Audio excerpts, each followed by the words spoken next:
Today on Don't Talk TV, we're going to discuss one-party consent, or in other words, am I allowed to record people either with them knowing or without them knowing?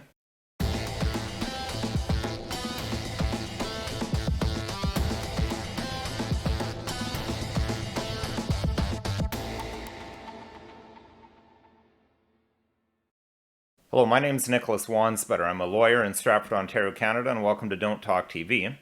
Now, a topic that comes up fairly frequently are people asking about, can I record people, either video and or audio? Can I record police? Can I record my employer? Can I record a spouse that I'm having a dispute with, or just another person on the street that I'm having a dispute with? Now, I talked about this a little bit in a previous episode, and I'll put the link up above here in a pop-up and in the show description. So that's all the way back in episode 17 where I talked about that, and I recommend you go have a look at that for information specific to recording to police. But today I'm going to talk more generally about whether you can record people. And the short answer to that is yes, in most circumstances. So of course in law there's always exceptions, and as a lawyer I always have to couch it in that way.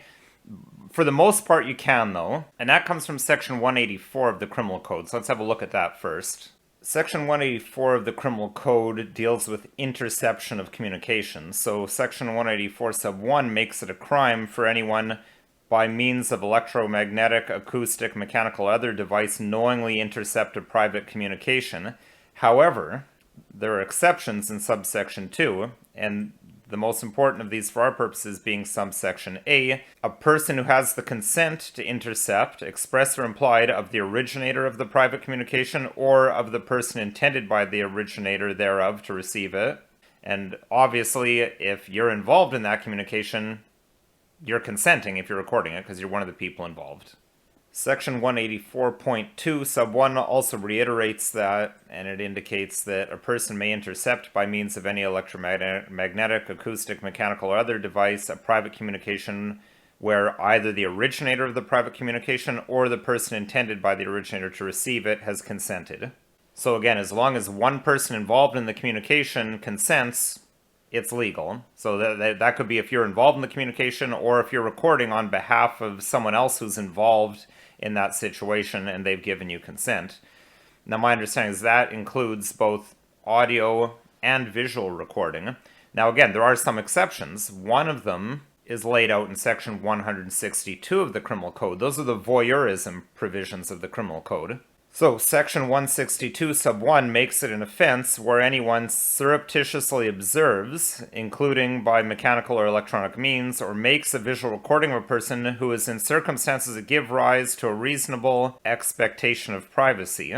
If the person is in a place where they could reasonably expect it to be unclothed, so like a changing room, locker room, their own bedroom, a bathroom.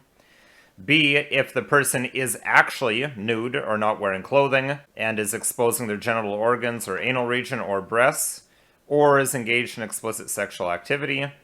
And section C is if the observation or recording is done for a sexual purpose. So I think that's important. There has to be that sexual aspect for the voyeurism sections of the Criminal Code to come into play. Although I think it's worth looking at what do the courts consider a reasonable expectation of privacy. So for that I'm going to look at the Supreme Court of Canada decision of Her Majesty the Queen and Jarvis. It's a 2019 decision.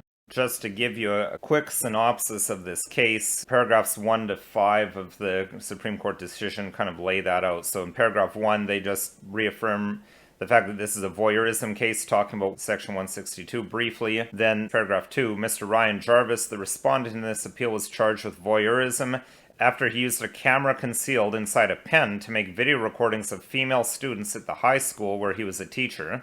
Mr. Jarvis recorded students while they were engaged in ordinary school-related activities in common areas of the school, including classrooms and hallways. Most of the videos focused on the faces and upper bodies of female students, particularly their chests. The students did not know they were being recorded.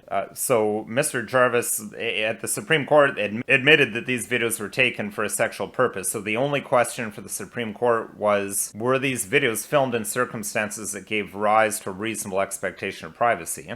Now they did. The court found that students in a school had a reasonable expectation of privacy, and if we look at paragraph 29, we can see the considerations the Supreme Court took into account. So they led a list here to consider the location the person was in when they were observed or recorded. So the fact that they're one from which a person had sought to exclude all others, in which that person felt confident that they're not being observed, and which they didn't expect to be observed by other than a select group. Number 2, the nature of the conduct, that is, whether it consisted of observation or recording. So they just noted that recording is more intrusive of privacy than mere observation, so that's a factor to consider. 3, awareness or consent to potential observation recording. If the person is aware that recording is going on, they don't have that reasonable expectation, so that's why you'll see those warning signs that you're being recorded at stores and whatnot. Number 4, the manner in which the observation recording is done. So relevant considerations could include whether this was fleeting or sustained, whether it was aided or enhanced by technology, and if so, what type of technology was used. Number 5, the subject matter or content of the observation or recording. So this may include whether the observations were targeted at specific persons or whether they're general recordings. Again, this goes back to surveillance cameras. Those are deemed to be less invasive because they're just recording everyone indiscriminately. Number 6, any rules, regulations, or policies that governed observation recording. So, for example, some workplaces have policies that you can't record. I believe in this case the school had a policy that there was no recording to be done within the school, so that would give a heightened expectation of privacy when you're expecting that people are not allowed to record. Number 7, the relationship between the person observed and the person recording, and a relevant consideration would include whether there was one of trust or authority. Clearly a teacher has trust and authority over a student. 8, the purpose to which the observation recording was done. That kind of goes into the reasons why it's prohibited. And then 9, the personal attributes of the person. So considerations such as whether the person was a child or a young person may be relevant. So as long as you steer clear of those things, and especially that sexual purpose, and the recording is done in a situation where there's not so much of an expectation of privacy, or it's not a reasonable expectation, you're fine to record. And it would seem that private recordings can be used as evidence, even in circumstances maybe where there was that expectation of privacy.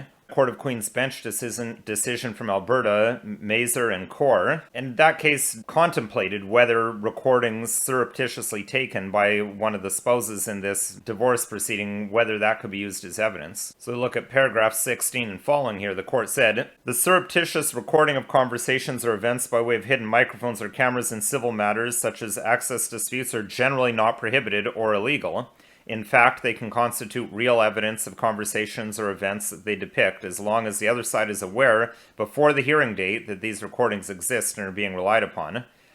There were previous provisions in the law which required recorded telephone conversations to be evident to the person being recorded, such as by way of telephone beeping during taping and/or restrictions on what could be attached to telephone lines to record conversations. But paragraph 18, technology has essentially overtaken those laws, which generally have been repealed now.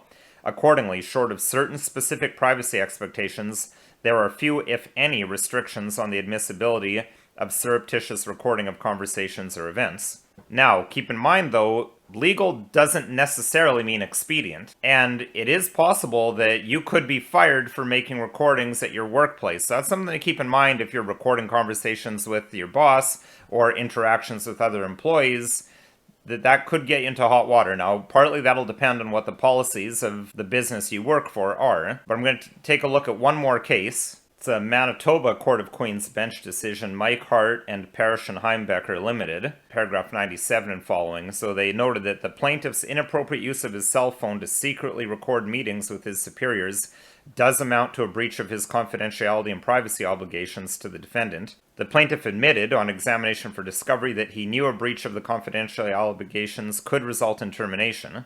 And the court noted that this evidence was considered by me as a factor in determining whether the defendant had just cause for dismissal. Although, as it says later, it wasn't necessary for them to determine whether that alone was the cause, because there were other causes. So this video is not legal advice. If you need legal advice, contact a lawyer. You can call another lawyer or myself. My phone number and my website are listed below. And we're launching a new version of the website, so I encourage you to check it out. There's also a website for Don't Talk TV specifically, so please have a look at those.